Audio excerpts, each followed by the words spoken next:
I have a statement on behalf of Mark Kotz, who is the Deputy Regional Humanitarian Coordinator for the Syria crisis. It's a statement about the deteriorating situation in Idlib.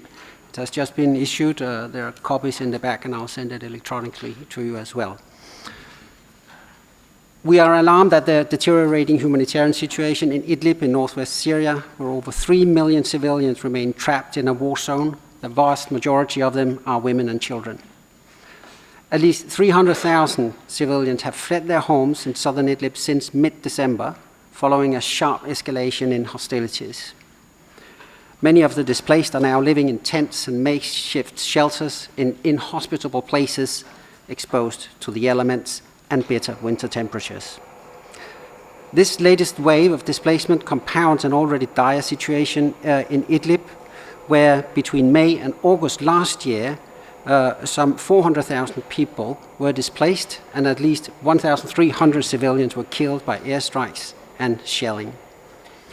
Every day, we receive disturbing reports of families caught up in the violence, seeking refuge and access to essential services in overcrowded camps and urban areas. Many are now sheltering in schools, mosques, and other public buildings. Across Idlib, we get reports of critical shortages of food, shelter, health, and winterization assistance, as well as other basic services required for their survival. Humanitarian organizations are struggling to cope with the increased needs. At least 13 health facilities in Idlib have recently been forced to suspend their operations due to the security situation. On Sunday, we received reports of at least 9 civilians killed and 20 other injured in Ariha following airstrikes in the area. According to our staff on the ground, the airstrikes resulted in destruction and damage to buildings, including a school, a kindergarten, and a mosque. Airstrikes and shelling are now taking place in many towns and villages on a nearly daily basis. The United Nations continues to call on all parties to the conflict to take all necessary measures to ensure that civilians are protected in accordance with international humanitarian law. The United Nations also reiterates the call of the Secretary General at the end of December for an immediate cessation of hostilities. Thank you, Jens. Any questions on that? Yes, go ahead, Nick, please. Hi, Jens.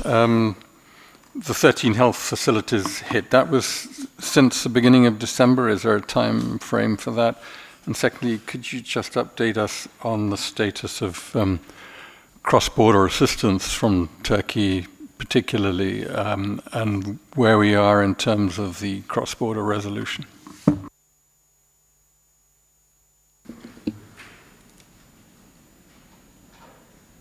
On the 13 health facilities recently been forced to suspend their operation. I'll have to double check with WHO what exactly the date is on that one.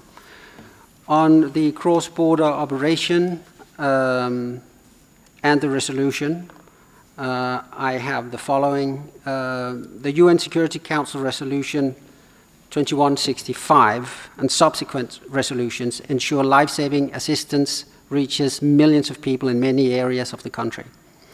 Since 2014, the UN has sent nearly 30,000 trucks of humanitarian assistance across the 4 border crossings named in the Security Council resolution. More aid trucks are being sent via the cross-border mechanisms than ever before, with nearly 2,000 carrying assistance to people in need in October and November, which are the last months that I have available.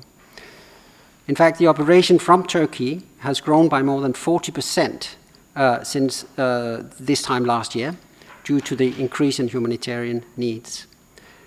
Life-saving assistance, such as medicine, is sent from Iraq, one of the 4 border crossings, into northeastern Syria, providing assistance that cannot otherwise reach people in need in that area.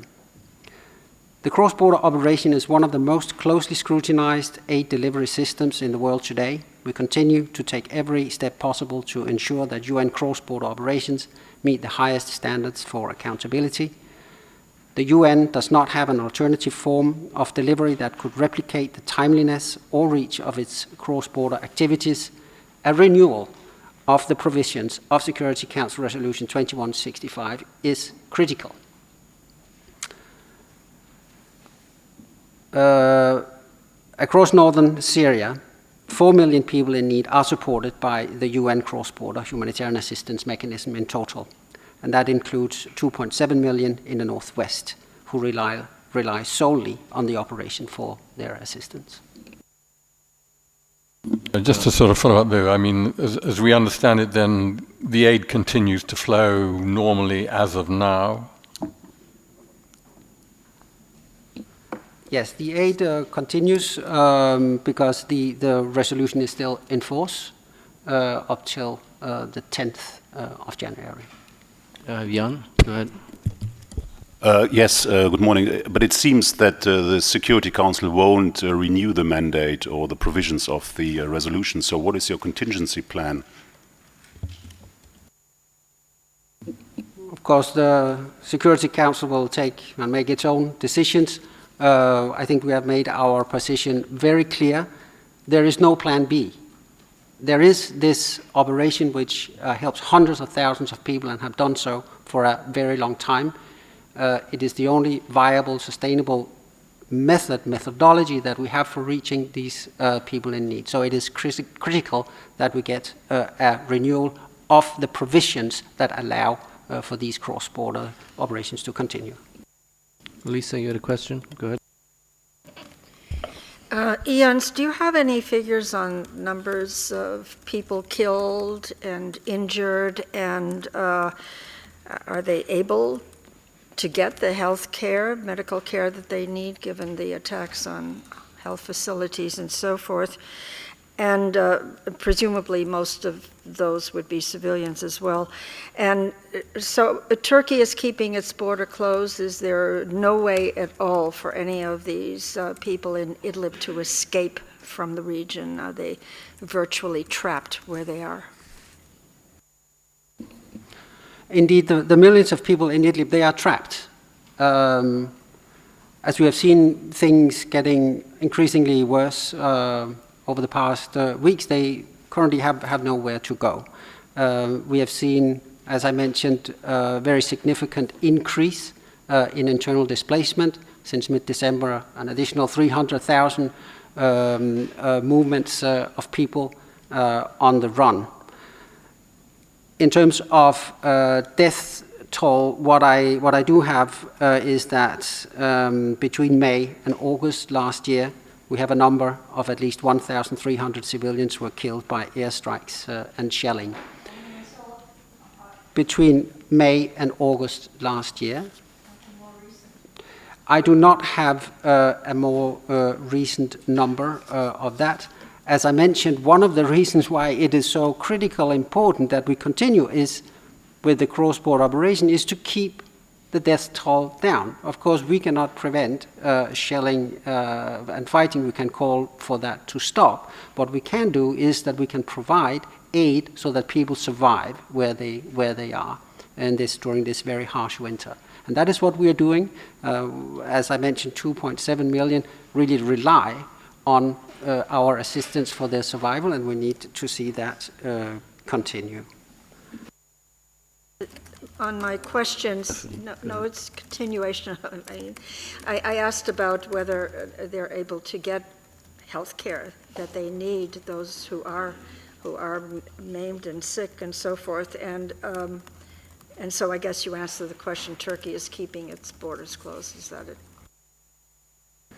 Yeah, as I said, the healthcare facilities which are supported by the UN and our partners are increasingly being, putting out of function.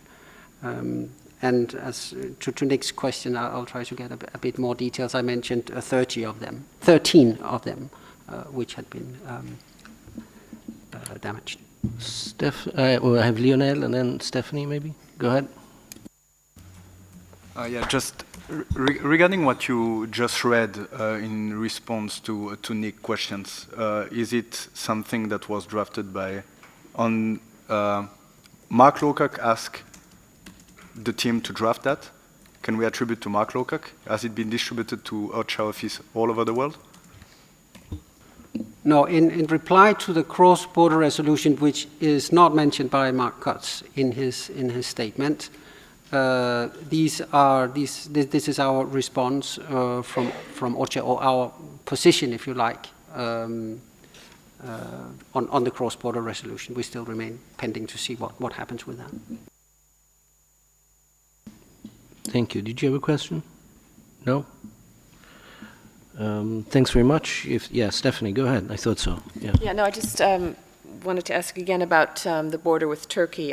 Is anyone getting across? Are you still making representations to Turkey in any way to facilitate passage, or is that just a non-starter? No, the cross-border operation continues. Talking about the flow of people, excuse me. Oh, the flow of people. I think you should. I mean, I think you should direct the question at UNHCR, because that will be the agency who deals with that. We primarily are focused on those people who remain trapped inside Idlib. Thank